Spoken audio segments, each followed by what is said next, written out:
Hello guys, আজকের এই ভিডিওতে আলোচনা করব উচ্চ মাধ্যমিক ইতিহাস অধ্যায়ের নাম দ্বিতীয় বিশ্বযুদ্ধ এবং উপনিবেশ সমূহ, ষষ্ঠ অধ্যায়। এই অধ্যায় থেকে এমসিকিউ প্রশ্ন উত্তর নিয়ে আজকের এই ভিডিওতে আলোচনা করব। প্রথম প্রশ্ন হচ্ছে, ক্রিপস মিশনের প্রস্তাবগুলিকে দুর্ভাগ্যজনক প্রস্তাব আখ্যা দিয়েছিলেন এখানে হচ্ছে গান্ধীজি, অর্থাৎ মোহনদাস করমচাঁদ গান্ধী। পরের প্রশ্ন, রশিদ আলী দিবস পালিত হয় 12ই ফেব্রুয়ারি, অর্থাৎ 1946 সালে 12ই ফেব্রুয়ারি। পরের প্রশ্ন, 1941 খ্রিস্টাব্দে পার্ল হারবারের ঘটনার ফলে মার্কিন যুক্তরাষ্ট্রের সম্পর্কে তিক্ত হয় এখানে জাপান।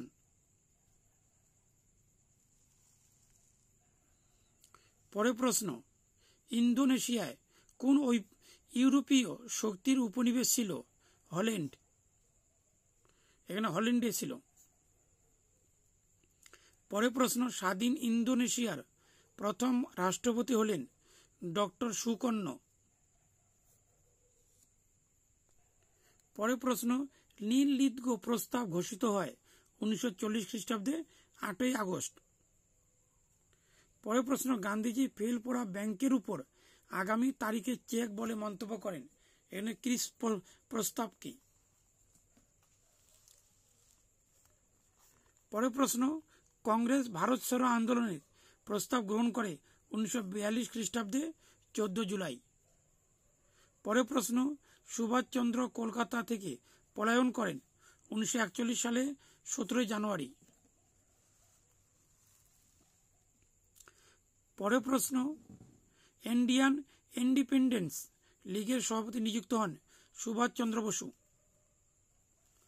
পরের প্রশ্ন, আজাদ হিন্দ বাহিনীর সর্বপ্রথম ভারতে যে শহরটি দখল করেন সেটি হল কোহিমা।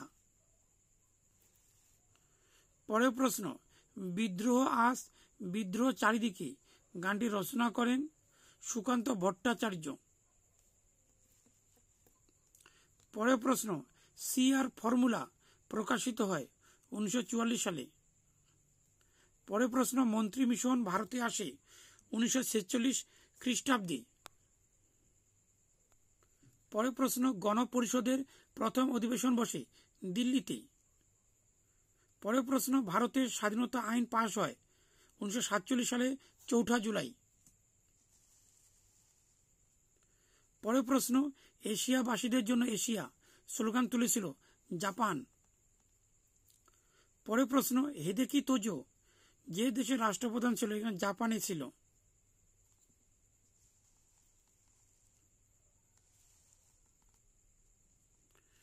পরের প্রশ্ন, জাপানে ইন্ডিয়ান ন্যাশনাল আর্মি গঠিত হয় 1942 খ্রিস্টাব্দে।